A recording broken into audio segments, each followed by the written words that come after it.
வந்திருக்காரு. இவர் வந்து ஒரு கல்வி ஆலோசகர். இவரை பத்தி நான் சொல்றதை விட இவரை பத்தி இன்ட்ரோடியூஸ் பண்ணிப்பாரு. சொல்லுங்க சார்.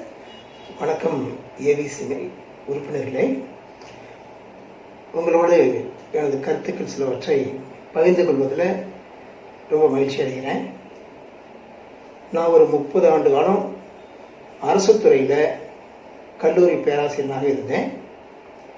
அதுக்கப்புறம் சென்னை லயோலா கல்லூரியில் ஓராண்டு காலம் ஆங்கில துறை தலைவராக இருந்தேன். அது இல்லாமல் பல்வேறு ஆராய்ச்சி பணிகள், ஜப்பான்லேருந்து வந்த டோக்கியோ யூனிவர்சிட்டி ப்ரொஃபஸர்ஸ் அண்ட் அமெரிக்காவிலேருந்து கலிஃபோர்னியா யூனிவர்சிட்டி ப்ரொஃபஸர்ஸ் இவங்கள்ட்டெல்லாம் ஆராய்ச்சியாளனாகவும் மொழிபெயர்ப்பாளராகவும் இருந்தேன். எனது கல்வி முழுக்க அதாவது 11ஆம் அந்த காலத்தில் எஸ்எஸ்எல்சி இருந்தது. அது வரைக்கும் இந்த தமிழ் மூலமாக படித்தேன். அப்புறம் பியூசி அது வந்து இங்கிலீஷ் மீடியம் ஆரம்பிச்சது. அதனால் நான் ஒரு அடிப்படையில் ஒரு கிராமத்தான், வில்லேஜர். அதனால் இன்னைக்கு இருக்க மாணவர்களுக்கு என்னென்ன தடைகள் உண்டு படிப்பில், அதுவும் இந்த கண்டெம்பரரி ஸ்டூடெண்ட்ஸ் அதாவது தற்காலத்தில் இருக்கிற மாணவர்களுக்கு என்னென்ன விதமான ஒரு கல்வியில், உயர்கல்வியில் என்னென்ன வாய்ப்புகள், அதற்கான தடைகள், அதற்கான பிரச்சனைகள் எல்லாம் இருக்குங்கிறத நான் ரொம்பவும் அறிவேன். ஏன்னா நான் படித்து முடித்தோடனே உடனடியாக வேலையும் கிடைக்கல. நான் அந்த மாதிரி அமெரிக்கன் ப்ரொஃபஸர்ஸு, ஜப்பான் ப்ரொஃபஸர்ஸு, அதுக்கப்புறம் நான் ஜப்பான் தூதரகத்தில் விசா அதிகாரியாக ஒர்க் பண்ணேன் ஒரு 3 வருஷம். அதுக்கப்புறம் 85 தான் நான் வந்து ஆசிரியர் பணியில் சேர்ந்தேன். அதுக்கு முன்னாடி ஒரு வருஷம் ஹைஸ்கூல் டீச்சராக கூட இருந்தேன். இந்த 85 செங்கல்பட்டு கவர்மெண்ட் காலேஜில் வந்து சேர்ந்தேன். 95 பிரசிடென்சி காலேஜ் வந்து சேர்ந்து ஒரு 20 ஆண்டு காலம் அங்கே நான் பணியாற்றினேன். ரிட்டையர்மெண்ட் ஆனதுக்கப்புறம் கடந்த வருஷம் ஓராண்டு காலம் லயோலா கல்லூரியில் பணியாற்றினேன். இதுதான் என்னை பற்றிய சுய விவரங்கள். ரொம்ப தேங்க்யூ சார். இப்போ வந்து நீங்க படிப்படியா முன்னுக்கு வந்து இவ்வளவு தூரம் வந்திருக்கீங்க. ஒரு தமிழ் வழியில படிச்சவங்க முதல்ல நீங்க இன்க்ளூஸ் பண்ணிட்டீங்க. இப்ப இருக்கிற மாணவர்கள்லாம் நம்ம வந்து தமிழ் வழியத்துல படிச்சிருந்தோம்னா நம்மளால ஹையர் ஸ்டடிஸ் நல்லா பண்ண முடியாது, செய்ய முடியாது அப்படிங்கிற ஒரு தாட் வந்து வந்துட்டே இருக்கு. பேசிக்காவே நம்ம ஸ்டேட் போர்ட் சிலபஸ் கொஞ்சம் இதா இருக்கிறதுனால தமிழ் வழி படிக்கிறவங்க பசங்களுக்கு உங்களால கூற முடிஞ்ச அறிவுரை என்னங்க சார்? அதாவது கற்றல், லேர்னிங்கிறது எப்போ இருந்து ஆரம்பிக்குது அப்படின்னா, ஒரு கரு உண்டானதுலேருந்து, அதாவது பொதுவாக நம்ம இந்து சாஸ்திரப்படி கரு உண்டாகி அந்த 4 மாதத்துக்கு அப்புறம் தான் அது வந்து அது வரைக்கும் சும்மா ஒரு எம்ப்ரையோ, ஓகே, ஒரு பிண்டம் அவ்வளோதான். ஓகே, 4th மந்த்துக்கு அப்புறம் தான் அது குழந்தை ஜனிக்குது நிஜமாவே அப்படின்னாங்க. அந்த நாள்லேருந்தே குழந்தை லேர்ன் பண்ண ஆரம்பிச்சிடும் அப்படிங்க. அது கவனிக்கும். ஒரு தாய் வந்து கர்நாடக சங்கீதத்தை கற்றுக்கிறாளா, மந்திரங்களை கேட்குறாளா, என்ன ஒரு சூழலில் அவள் வளர்றா, அதை பொறுத்து தான் குழந்தையும் அமையும். அப்புறம் குழந்தை பிரசவம் வருது. பிரசவத்துக்கு அப்புறம் குழந்தையால் பேச முடியாது. But the child registers everything, ஒவ்வொன்றையும் பதிவு பண்ணுது. ஓகே, தன்னை சுற்றி என்னென்ன நடக்குது, யார் யார் வர்றா, தன்னை எப்படி கொஞ்சறாங்க, பேசுகிறாங்க, இதெல்லாம் ஒரு கீன் அப்சர்வேஷன் அந்த குழந்தை கொடுத்துருந்தாங்க. அதுக்கு ஆக்சுவலாக ஒரு குழந்தைக்கு முதல் டீச்சர் அம்மா, அதுக்கப்புறம் அம்மா அப்பா. இந்த 2 பேர்த்துக்கிட்ட தான் உலகத்தை அது புரிஞ்சுக்குது, தெரிஞ்சுக்குது. இந்த தற்காலத்தில் வந்து குழந்தைங்க 2 வயசுலேயே 2.5 வயசுலேயே வெளியே அனுப்புகிறாங்க, இதை எனக்கு கற்றுக்கிட்டோம் அப்படின்னு சொல்லி. ஸோ இந்த ப்ரீ ஸ்கூலுக்கு போகும்போது சம வயதுடைய மற்ற குழந்தைகளோட அது வந்து பழகிறதுக்கு ஒரு சந்தர்ப்பம் கிடைக்குது. பயங்கரமாக அந்த குழந்தை வந்து வார்த்தைகளை, பேச்சை பிக்கப் பண்ணும். இப்போ இந்த மாண்டிசோரி கல்வின்னு ஒன்று இருக்குது, அதை நிறைய பேர் ப்ரிஃபர் பண்ணுறாங்க. அது எல்லாமே என்னென்னா ஒரு குழந்தை நேச்சுரலாக கற்றுக்கிறது தான் மாண்டிசோரி. ஓகே, அந்த மாதிரி கல்வி முறையை நிறைய பெற்றோர்கள் ஆதரிக்கிறாங்க. அதுக்கப்புறம் கேஜி, கிண்டர்கார்டன். கிண்டர் கார்டன் அந்த எல்கேஜி யூகேஜி வரும்போது தான் அது வந்து ஒரு ரைம்ஸை பற்றி இல்லை எழுத்துக்களை பற்றி இன்னும் சொல்லப்போனால் சில விளையாட்டுகள், சில பயிற்சிகள், ஓகே, இதெல்லாம் கற்றுக்குது. உளவியல் அறிஞர்கள் என்ன சொல்கிறாங்கன்னா, ஒரு குழந்தை 5 ஸ்டேஜில் மொத்த டோட்டலாக வாழ்க்கையிலேயே 5 ஸ்டேஜுக்குள்ள அதனுடைய அறிவு வளருது. அறிவு முதிர்ச்சி 5 ஸ்டேஜில். அந்த 5 ஸ்டேஜில் 4 ஸ்டேஜ் வந்து ஒரு குழந்தை 5 வயசு முடியறதுக்குள்ளே முடிஞ்சிருது. கடைசி ஸ்டேஜ் 18 வயசுல முடியும் போது 5வது ஸ்டேஜ் முடியும் போது அதுக்கு மேல் அறிவு முதிர்ச்சி என்பதே கிடையாது. இதை பெற்றவங்க புரிஞ்சுக்கணும். பிரைமரியிலே இந்த 5லிருந்து 10 வயசு வரைக்கும், அதாவது 6ஆம் வயசு ஆரம்பத்திலிருந்து 10ஆம் வயசு முடிகிற வரைக்கும் ரொம்ப ரொம்ப முக்கியமான ஒரு நேரம். இன்னும் சொல்லப்போனால் சைக்காலஜியில் formative years of a child அப்படிம்பாங்க. ஓகே, ஒரு குழந்தைக்கு இந்த 10 வயசு வரைக்கும் கொடுக்குற கல்வி இருக்கு, இட் இஸ் ஸோ வைட்டல், அவ்வளவு முக்கியமானது. இது ரொம்ப முக்கியம். அதனால நீங்கள் மீதி கிளாஸ்க்கு உங்களுக்கு ஆசிரியர்கள் எப்படி அமைஞ்சாலும் சரி பரவாயில்ல, ஆனால் இந்த 6 வயசுலேருந்து 10 வயசு வரைக்கும் வர்ற ஆசிரியர்கள் இருக்காங்களே, அவங்க வந்து அவங்களுக்கு ரொம்ப நல்ல புலமை வேணும், ரொம்ப எக்ஸ்பீரியன்ஸு, நல்லா படித்தவங்க. ஓகே, அந்த மாதிரி ஆசிரியர்கள் அமைஞ்சிச்சுன்னா அந்த குழந்தைக்கு பெரிய அதிர்ஷ்டம். அதுக்கப்புறம் இந்த பிரைமரி முடிஞ்ச உடனே அப்பர் பிரைமரி வருது, அதாவது 6th standard to 8th standard. இதுவும் ரொம்ப முக்கியம்தான். ஆனால் இந்த 5ஆம் கிளாஸ் வரைக்கும் அது மாதிரி அல்ல. ஏன்னா குழந்தையே அதுக்கப்புறம் தானே டெவலப் பண்ணும். ஆட்டோ எஜுகேஷன் நிறையா இருக்கும். புரிஞ்சுக்கிற ஒரு கெப்பாசிட்டி, இந்த காக்னிட்டிவ் மைண்டும்பாங்க, புரிந்து கொள்ளக்கூடிய சக்தி நிறையா அந்த 6லேருந்து 8 வரைக்கும் வரும். அதுக்கப்புறம் உங்களுக்கு ஹைஸ்கூல் 9th 10th. ஓகே, பல விஷயங்களுடைய அடிப்படைகள்லாம் இப்போ கற்றுக்கும் 9th and 10th board exam. Okay, right. அதுக்கப்புறம் +2, அந்த குழந்தையுடைய எதிர்காலத்தையே அமைக்க போகிறது இந்த 2 வருஷம், +1 +2. இதுதான். இப்போ நான் என்ன சொல்ல வரேன்னா, இன்னைக்கு நம்ம ஊரில் இருக்கிற கல்வி முறை இன்னைக்கு வந்து 3 விதமான ஸ்ட்ரீம்ஸ், பேட்டர்ன்ஸ் ஆஃப் எஜுகேஷன் நம்ம ஊரில் இருக்கு. ஒன்று வந்து ஸ்டேட் போர்டு, அதை பெரும்பாலும் government aided school, government school, okay, அப்புறம் ப்ரைவேட் ஸ்கூல், இவங்கெல்லாம் மெட்ரிக்ங்கிற பேரில் ஃபாலோ பண்ணுறாங்க. முன்னாடி மெட்ரிக்கெல்லாம் வெவ்வேறு சிலபஸ் இருந்துச்சு, இப்போ எல்லாமே காமன் சிலபஸ் தான் வந்துருச்சு.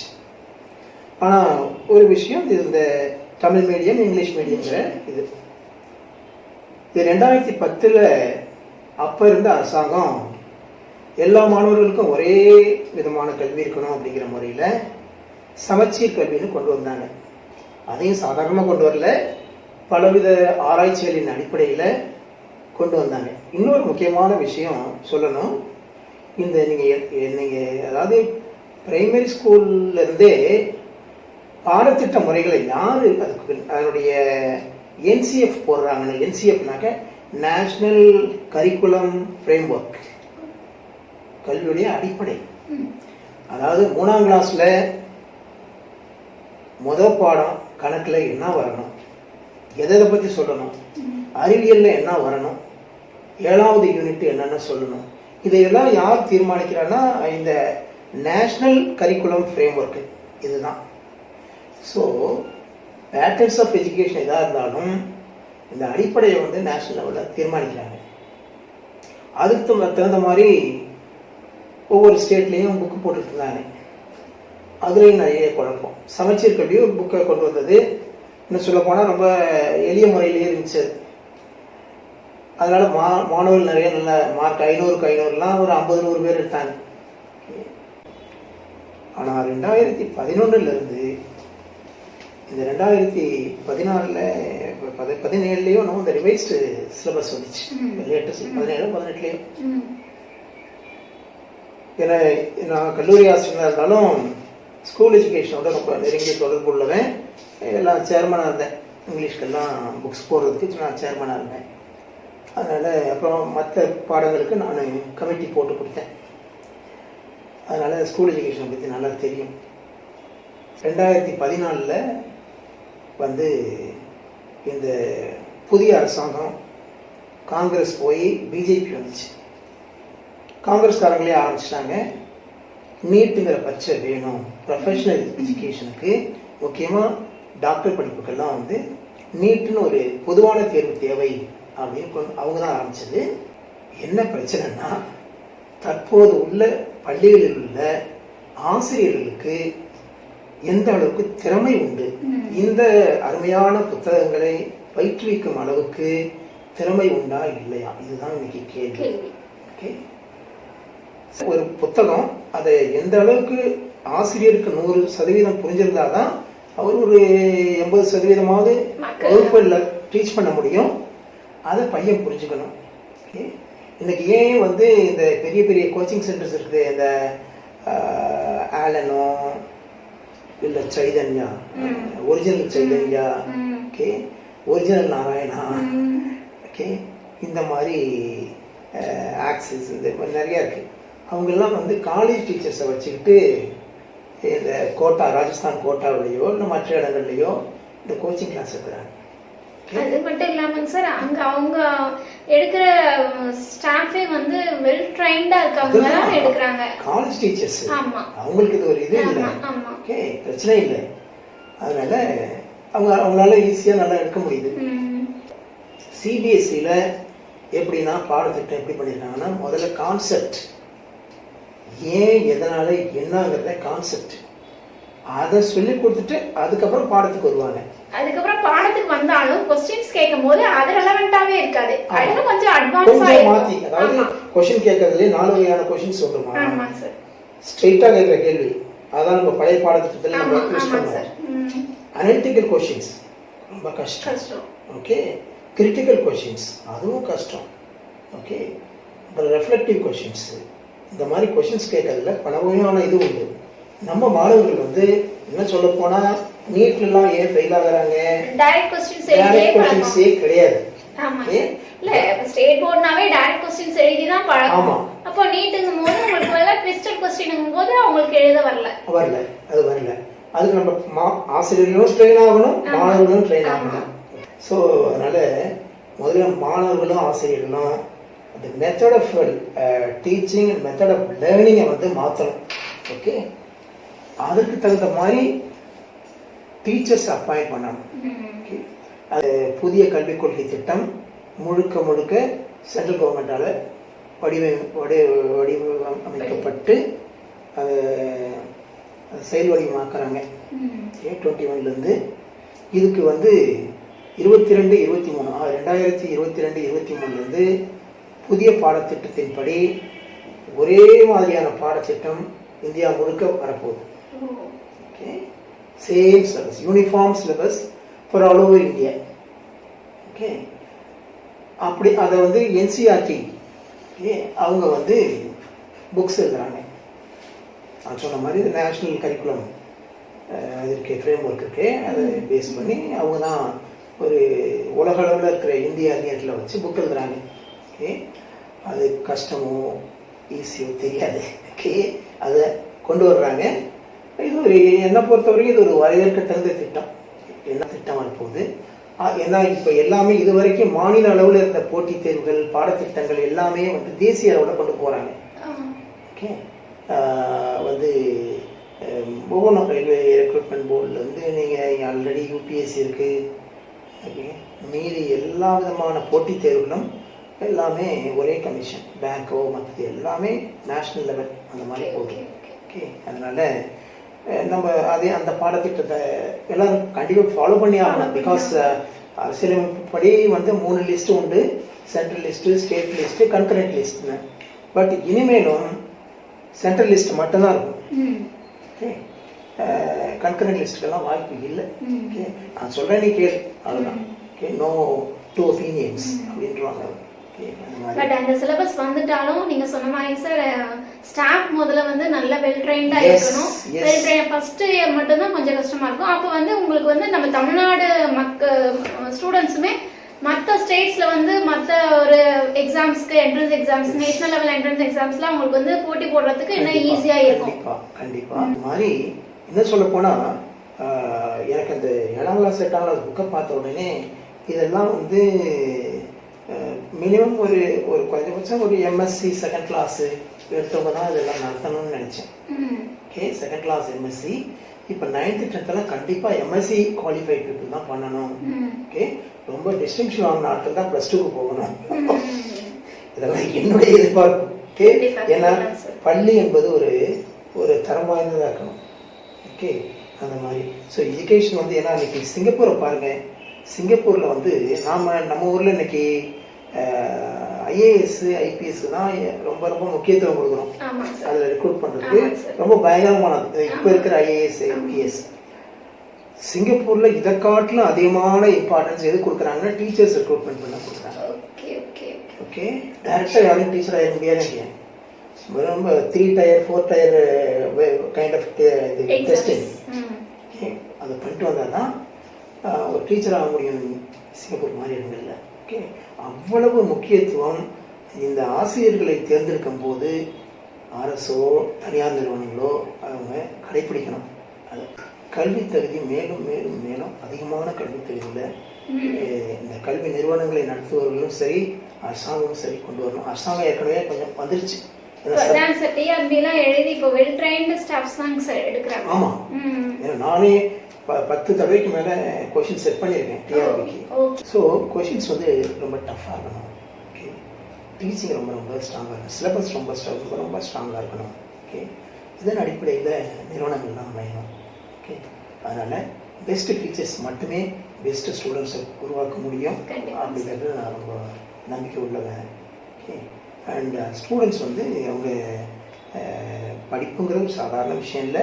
இது வரைக்கும் படித்த படிப்பு வேற, இனிமேலும் எப்படி அரசாங்கம் எதிர்பார்க்குதோ அந்த மாதிரி நம்ம கோச் பண்ணி இதை செல்ஃபாக படிக்கணும் வரணும். அந்த மாதிரி படிச்சாதான் சார் நம்ம வந்து இந்த நேஷனல் லெவல் என்ட்ரன்ஸ் எக்ஸாம்ஸ்லாம் நம்ம நல்லா கிளியர் பண்ண முடியும். அப்பதான் இந்த ஐஐடி என்ஐடிஸ் அந்த மாதிரி இருக்கிறதுக்குள்ள நம்ம வந்து போக முடியும். கண்டிப்பா. இப்போ சொல்ல போனோம்னா ஐஐடியை பற்றி சொன்னீங்க. இது வந்து ஒரு 15 வருஷத்துக்கு முன்னாடியே நான் ஆந்திராவில் இருந்தேன். அதாவது 7ஆம் கிளாஸ் வந்து ஐஐடி கோச்சிங் கொடுக்க ஆரம்பிச்சிருவாங்க. ஸ்கூல் டீச்சிங் சாதாரணம், அது ஒரு பாஸ் மட்டும் பாஸ் பண்ணும். பட் ஐஐடி கோச்சிங்க்கு 7ஆம் கிளாஸ் வந்து ஆரம்பிச்சிருவாங்க இங்கே. ஓகே, அது இப்போ ஐஐடி இன்னும் ரொம்ப கஷ்டமா போச்சு. ஐஐடி எக்ஸாம்லயே 3 வகையான என்ட்ரன்ஸ் வந்துருச்சு. பிகினர்ஸ், இது ஜேஇஇ வந்து மெயின், அட்வான்ஸ் எங்கேயோ போயிட்டாங்க. ஓகே, அதில் யாராவது எத்தனை பேர் மெட்ராஸ் ஐஐடியில் தமிழ்நாட்டை சேர்ந்தவன் எத்தனை பேர் படிக்கிறான், அவன் எங்கே படித்தான் சொல்லுங்க. ஓகே, ரொம்ப ரொம்ப ரேரா இருக்கும். ரொம்ப ரேரா இருக்கும். அது இப்ப அத பத்தி அவேர்னஸே நம்ம குழந்தைங்களுக்குலாம் வந்து ஈவன் நம்ம பெற்றோருக்குமே அந்த மாதிரி நம்ம திருச்சியில தான் என்ஐடி இருக்கு, சென்னையில ஐஐடி இருக்கு, நம்ம ஸ்டேட்ஸ்குள்ள தான் இருக்குங்கிற ஒரு அவேர்னஸ், அதுல எப்படி போறது, எப்படி காலேஜ் செலக்ட் பண்றதுங்கிற ஒரு அவேர்னஸ் கூட இல்லாம ஒரு சில மக்கள்லாம் இருக்காங்க. அதாம்மா, ஒரு ஐஏஎஸ் படிக்கிறதுக்கோ அல்லது ஐஐடி பண்றதுக்கோ அந்த when you should start அப்படின்னா not after getting the graduation. Okay, ஒரு பிஏயோ எம்ஏயோ படிச்சதுக்கு அப்புறம் ஆரம்பிக்க கூடாது, 6ஆம் கிளாஸ்ல இருந்தே ஆரம்பிக்கணும். ஏன்னா 2018 ஐஏஎஸ் டாப்பரா வந்த பொண்ணு, ஒரு ஷெட்யூல் காஸ்ட் பொண்ணு, தாபின்னு பொண்ணு, அந்த பொண்ணு இன்டர்வியூல சொல்றா, நான் 5th முடித்தேன், 6th இருந்தே சிபிஎஸ்சி சூஸ் பண்ணேன். அப்போதே பேப்பர் இங்கிலீஷ் பேப்பர்ஸ் படிக்க ஆரம்பித்தேன், ஜெனரல் நாலேஜை நான் இம்ப்ரூவ் பண்ண ஆரம்பிச்சிட்டேன். அதுக்கப்புறம் +2 வந்துச்சு. வந்த உடனே நான் 3rd குரூப் தான் எடுத்தேன், பாலிட்டிக்ஸ் பொலிட்டிக்கல் சயின்ஸ்லாம் இருக்கிற மாதிரி குரூப், எக்கனாமிக்ஸ் எடுத்தேன், படித்தேன். பிஏ வந்துச்சு. இந்தியாவிலேயே நம்பர் 1 காலேஜ் இது Lady Shriram. Okay, Lady Shriram College டெல்லியில், அங்கே போய் ஜாயின் பண்ணி பொலிட்டிக்கல் சயின்ஸ் தான் எடுத்தேன். ஓகே, பிஏ முடித்தேன். பிஏ அப்போவும் ரொம்ப சீரியஸாக படிச்சிருந்தேன், ஐஏஎஸ் ஓரியன்டாக. ஐஏஎஸ்ஸையும் கடைசி செமஸ்டர் எழுதும் போதே ஐஏஎஸ் வந்துச்சு. எழுதினேன், ப்ரிலிம்ஸ் பாஸ் பண்ணேன், மெயின்ஸும் பாஸ் பண்ணேன். 21 வயசுலேயே I got to IAS, I became an IAS officer. அப்படின்னா அதுதான் மோட்டிவேஷன். எப்போ 10 வயசு முடியும் போது 11 வயசுல அதற்கு உண்டான ப்ரிப்பரேஷன் ஆரம்பிச்சிருச்சு. ஓகே, ஆமாங்க சார். இப்போ அந்த நீங்க சொன்ன மாதிரி தான் சார். இப்போ கரெக்டா ஒரு ரூட் போட்டு ஒரு குழந்தைங்களாகட்டும் இல்லை சரி பெற்றோர்களாகட்டும் அவங்க என்ன படிக்க விரும்புறாங்கிறத நம்ம பேசிக்ல இருந்து நம்ம கொண்டு போனோம்னா குழந்தைங்களை கண்டிப்பா அதை ரீச் பண்றதுக்கு டைம் பீரியட் ஷார்ட் ஆயிடுது. இல்ல நம்ம 12th முடிச்சுட்டு அதுக்கப்புறம் வந்து ஒரு பேரண்டா இருக்கவங்க அவங்க குழந்தைங்களை என்ன படிக்க வைக்கலாங்கிறது அவங்களுக்கும் கன்ஃபியூஸா இருக்கு, குழந்தைங்களுக்கும் கன்ஃபியூஸா இருக்கிறதுனால அவங்க லாங் டேர்ம் ப்ராசஸ் ஆயிடுது. அது மட்டும் இல்லாம வேலை கிடைக்காம சரி ஏதோ ஒரு காலேஜ்ல போய் படிக்கிறோம் அப்படின்னு சொல்லி படிச்சுட்டு அவங்க வந்து வேலை கிடைக்காம இருக்கிறதுக்கு பெரும்பாலான காரணம் இது மட்டும் தான் இருக்கும். அது முக்கியமா. அதனால அதான் சின்ன குழந்தைகள் இருக்கும் போதே அதை ஊட்டி கொண்டு வரணும். உதாரணமா AIEEE, அதாவது central government oriented engineering colleges, அதுல நுழைய பாருங்க. அது NIT எல்லாம் இருக்கு, திருச்சியில இருக்கு, நேஷனல் இன்ஸ்டிடியூட் ஆஃப் டெக்னாலஜி வாரங்கள்ல இருக்கு, கோழிக்கோடுல இருக்கு, இது மாதிரி பெரிய குருஷேத்ரா அப்படிலாம் இருக்கு, பெஸ்ட் காலேஜஸ். ஓகே, அந்த AIEEEக்கு அதுக்கு உரிய என்ட்ரன்ஸ்க்கு ப்ரிப்பேர் பண்ணுங்க +2 முடிச்ச உடனே. இஃப் நாட் ஐஐடி போனீங்கன்னா அது ரொம்ப ரொம்ப ரெட்டிப்பு சந்தோஷம். But AIEEE you can aim it. Okay, அதை பண்ணுங்க. நல்ல காலேஜில் நல்ல கோர்ஸை சூஸ் பண்ணுங்க. Okay, give importance to the institution, 75% to the institution, importance to the institution, and 25% to the course. எனக்கு தெரிஞ்சு அண்ணா யூனிவர்சிட்டி மெயினில் ஜஸ்ட் இந்த பிரிண்டிங் டெக்னாலஜியோ இல்லை டெக்ஸ்டைல் யாரும் இருக்க மாட்டாங்க. இந்த மாதிரி கோர்சஸ் எடுத்தவங்கலாம் இன்னைக்கு ஒவ்வொன்று இருக்காங்க. Okay, so what matters is the institution. Okay, and then only the course that you choose. Okay, பார்த்தீங்கன்னா the core sciences okay, okay, like physics, chemistry, math, okay, because India requires the best teachers. Okay, அதுக்கெல்லாம் நீங்க ரொம்ப அருமையா படிக்கணும். Okay, ஒரு BSc physics ஓ maths நல்லா பண்ணி MSc போய் MScக்கு மேலே teaching decrease like B.Ed, M.Ed இது போங்க. ஏன்னா இன்னைக்கு நிறைய பக்கம் good teachers are wanted. Okay, கொஞ்சம் உங்களுடைய இந்த இங்கிலீஷ் ஸ்கில்ஸ் இருக்கே, spoken or written, okay, written mode of communication, இதில் வந்து நீங்கள் நல்லா இம்ப்ரூவ் பண்ணணும். அந்த மாதிரி at the same time please try to learn Hindi. Okay, that's the rashtra bhasha. Okay, அதனால் முன்னாடி நம்ம ஒரு மாதிரி பாலிசியில் இருந்தோம், இப்போ வந்து நம்ம கற்றுக்கணும். இப்போ என் பொண்ணு வந்து இப்போ எய்ம்ஸில் படிக்கிறான்னா அவளுக்கு நான் ஹிந்தி சான்ஸ்கிரிட்டில் போட்டேன். ஓகே, அதனால இன்னைக்கு போய் பேஷண்ட்ஸ் எல்லாம் ஹிந்தியில் சர்வசாதாரணமாக பேசுகிறான். காரணம் ஆமாம், பிரைமரியிலேயே நான் ஹிந்தியில் போட்டேன். ஓகே, அதனால we ought to know the importance of learning Hindi. Question of survival, பிழைக்கணும், நல்லபடியாக பிழைக்கணும். இப்ப இருக்க குழந்தைகள் வந்து நார்மலாவே நல்ல டேலண்டோட தான் இருக்காங்க சார். அப்ப பேரண்ட் வந்து இதோட இம்பார்ட்டன்ஸ் தெரிஞ்சு லாங்குவேஜஸ் ரொம்ப முக்கியம், இங்கிலீஷும் சரி ஹிந்தியும் சரி நம்ம சப்ஜெக்ட் ஓரியன்டாவும் படிக்கணும், அதர்வைஸ் உங்களுக்கு வந்து ரிட்டர்ன்லயே இருக்கணும். அப்படி இருந்தாதான் நம்ம வெறும் இந்த தமிழ்நாட்டுல மட்டும் இல்லாம நம்ம அதர் ஸ்டேட்ஸ்ல போகும்போது நம்மளுக்கு அதுதான் கை கொடுக்குங்கிறது ரொம்ப சூப்பரா சொன்னீங்க சார். அந்த இன்ஜினியரிங் கிராஜுவேட்ஸ்க்கு என்னென்னமோ ஆப்பர்ச்சுனிட்டிஸ் வரும். And you should be ready to take it up. எனக்கு இங்கே ஹிந்தி தெரியாதுன்னு நினைக்கக்கூடாது. அதனால தான் சொல்கிறேன், இந்த தலைமுறை மாணவர்களுக்கு தயவுசெய்து ஹிந்தியை கற்றுக் கொடுங்க. Okay, and don't misunderstand me for making the statement. Choose பண்ணுறது வந்து எங்களுக்கு முக்கியமான விஷயம். இப்போ நான் ஏற்கனவே சொன்னேன் 3 ஸ்ட்ரீம் இருக்குன்னு.